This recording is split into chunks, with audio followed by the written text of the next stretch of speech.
Hi, and welcome to another free lesson with Electric Guitar Academy. Now, we as electric guitarists are always looking for new ways to sound unique, push our boundaries, and discover our own unique voice on our instrument.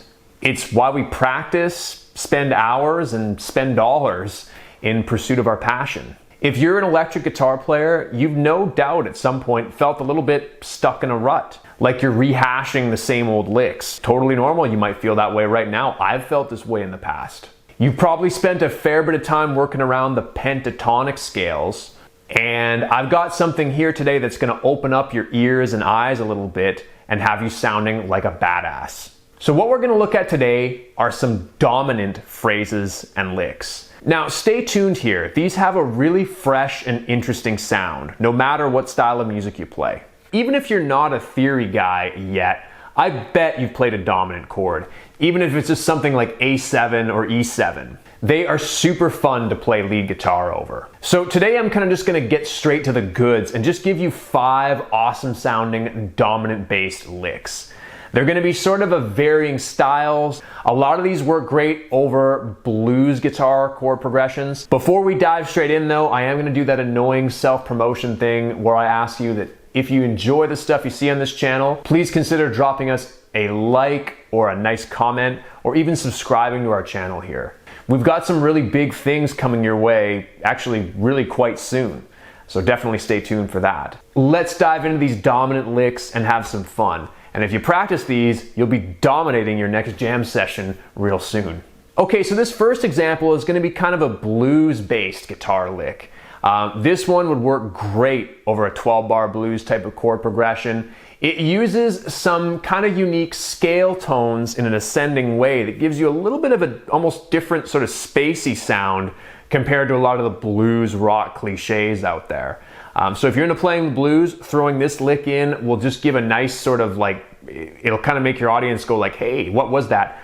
But it doesn't go too far all over the place. In other words, it's not going to sound totally out of place or weird if you play this in a blues jam. This one's quite fun, so let's check it out.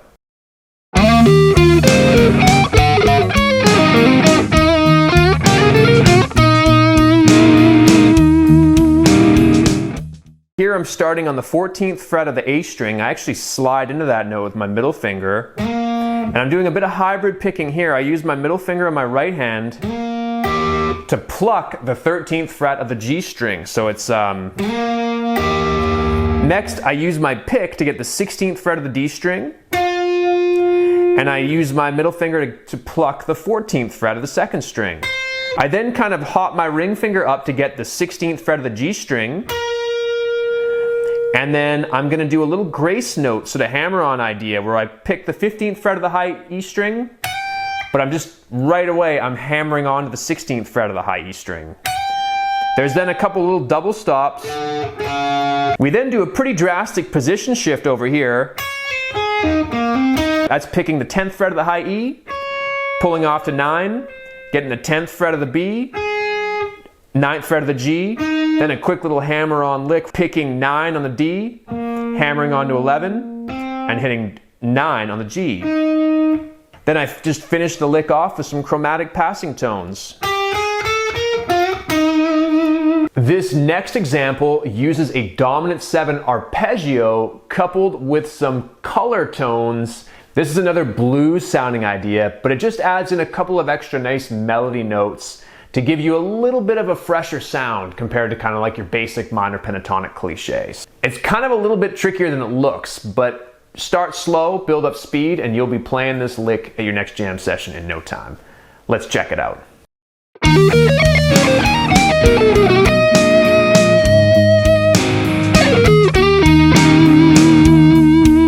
Easy run.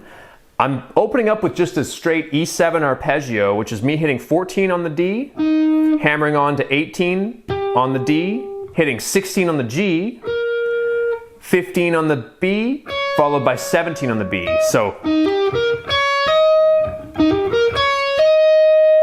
I then use a chromatic passing note, 18th fret of the G string,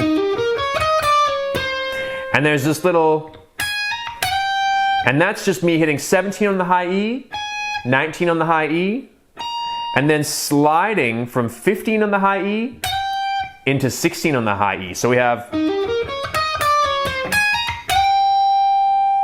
Next, I kind of keep descending down like an E major arpeggio by hitting the 17th fret on the B, then the 16th fret on the G. Then there's some more chromatic passing notes in that I hit 20 on the D, 19 on the D, and then 18 on the D. And then I slide into the 17th fret of the B string. So you have...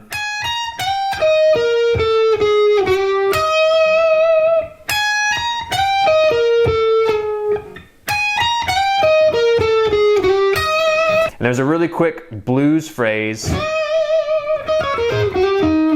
just for a little bit of added context at the end of the run there. This third example is a little bit of a fusion-y sounding example. This one would work really, really well over a minor blues type of chord progression. I'm sure you've heard it, like say if you're playing blues in the key of A minor, when we go to that E7 chord and kind of hang on to it. If you're not familiar with what I'm saying, you'll surely recognize the sound when you actually hear this example. So this actually uses a fairly advanced sort of scale choice. It kind of gets into some melodic minor here with some chromatic passing tones, specifically the super Locrian mode. If that stuff makes no sense to you, don't worry at all. In fact, if it doesn't make sense to you, this is going to be a really cool one to dive into because you're going to hear some fresh sounds. So I hope you enjoy it. This one moves a little bit faster, but let's check it out and let's have some fun with it.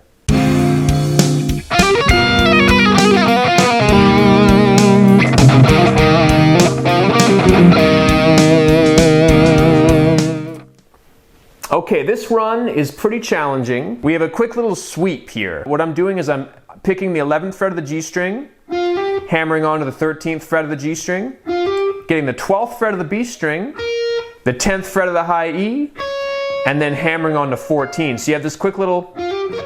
I'm going to pull off to 13, 12, and then 10, and do some more quick pull-offs on the B string, specifically 13, 12, and 10. And I'm going to hit the 13th fret of the G, hammer on to 14 on the G, pull off to 13, and then pull off to 11. Hop over to the 9th fret of the D string. I'm going to pick 9, hammer on to 10, get the 11th fret of the G string, pick 10 again, pull off back to 9. Those last two notes are on the D string, and I'm going to go 12 and 11 on the A string. So...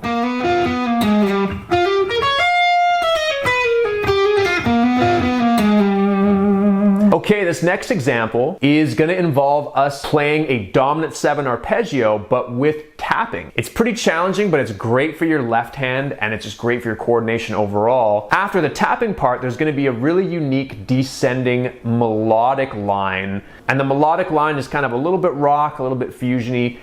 Again, some fairly fresh sounds here, so check it out and hope you enjoy.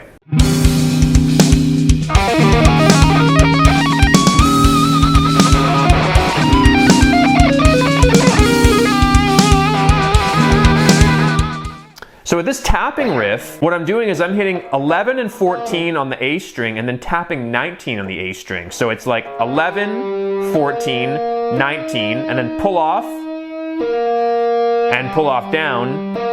Then the next shape is going to be on the 12th fret of the D string. It's going to be 12, 14, tap the 18. Next we're on 12 and 15 of the B string. So we skip a string there. We go from here all the way to the B string, and it's going to be 12, 15, 17, then back down. The pointer finger is going to jump all the way from the 12th fret of the B string to the 16th fret of the high E string. Last little tapping sequence is 16 and 19 on the high E string, and I'm tapping the 22nd fret. Then I just push up the string a whole step to get the bend. We have this descending phrase that's actually based on the E Mixolydian flat 6th mode. This fifth example today is quite challenging. Specifically, this one's going to use a lot of 2-note per string economy picking. A lot of the note choices are based around the E major pentatonic scale. However, I throw in a D note, which is actually the minor 7th interval, within the picking pattern, just so as these notes are kind of flying by, we are still getting that sort of dominant 7 arpeggiated tone a little bit as we ascend up the neck. This one's pretty challenging, but it's an excellent sounding lick, and it's got a really smooth, sort of unique sound. adding something like this into a solo is just like the perfect way to sort of cap things off. Let's check this lick out. I hope you enjoy it and have fun with it.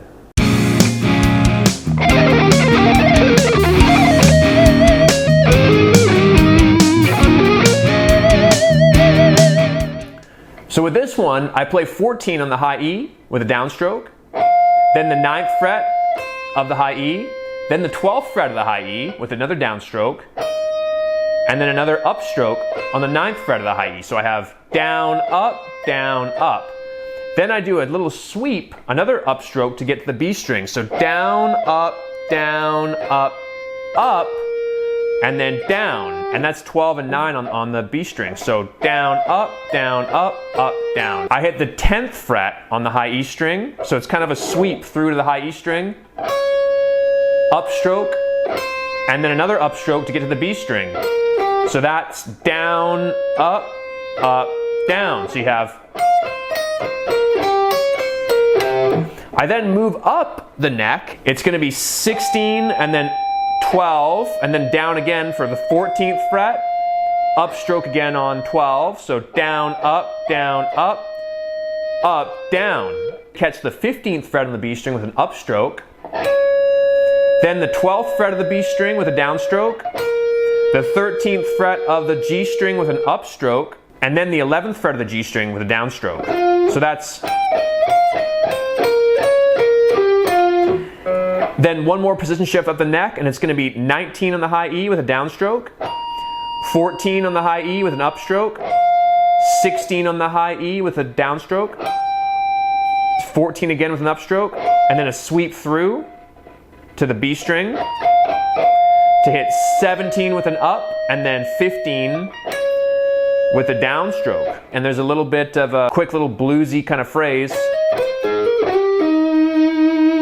to kind of finish things, and I do some quick dominant sounding hammer-ons, which is 12, 14, 13, 14, 12, 15, and finish on that string bend there. Okay, so that'll do it for today's lesson. I really hope you enjoyed these 5 licks. I try to keep things pretty varied and at sort of varying levels of technical difficulty. Remember, if you enjoyed this video, please consider liking or commenting or subscribing to our channel here. Every little bit helps, and I really appreciate the support.